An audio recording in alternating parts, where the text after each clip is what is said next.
January 20th is Dr. Martin Luther King Day here in the United States, and millions of Americans are celebrating the life and work of the slain civil rights leader by engaging in community service projects.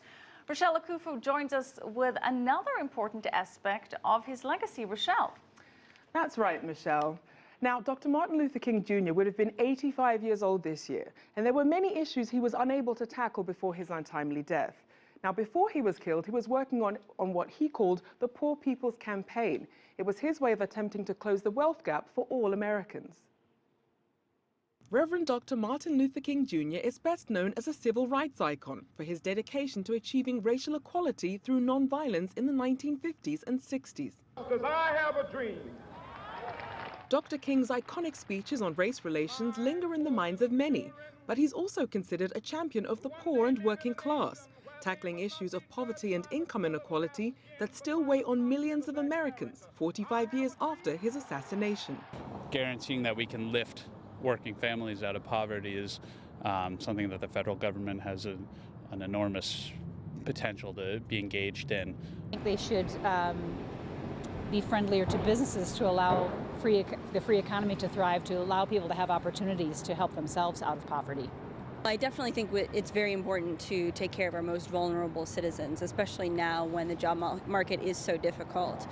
The Pew Research Center found that more than half of all poor Americans are of prime working age. That's a jump from the 41.7% back in 1959. With many working-age Americans unable to make ends meet, how would Dr. King view the progress made in the last 50 years? I think he would be disappointed in some respects. There is a potent group of the public that believes that the government should not do but so much, that it's up to the private sector, private businesses to lift individuals out of poverty. And there's a personal responsibility, at least there's that belief that people should be able to work their way out of poverty. And that's hard to do. In a sermon just 4 days before his assassination in 1968, Dr. King said, "This is America's opportunity to help bridge the gulf between the haves and the have-nots. The question is whether America will do it."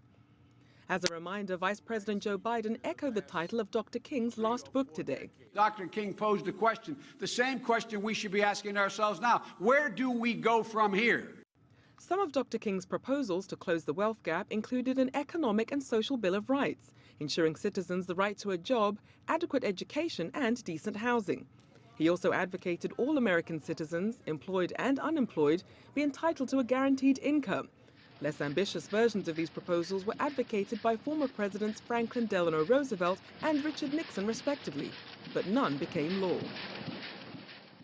Now, the idea of a guaranteed wage has been brought up again by economists recently. Now, Switzerland actually has a proposal on the table to provide every Swiss citizen with about $2,800 a month as guaranteed income. Now, at this point, it's just a proposal, but it does show the staying power of some of Dr. King's economic proposals. Absolutely, Rachelle. Certainly his legacy lives on in many ways. And one of the things that he was particularly adamant about was equality. And we're seeing a lot of income inequality, especially as highlighted by the latest World Economic Reform report, which says that income inequality threatens to really destabilize the globe at some point in the future. So the question is, why is the U.S. not doing more about this? Well, as you said, Michelle, obviously they're saying that income inequality is one of the biggest risks to global stability. And income inequality leads to a number of issues like political unrest.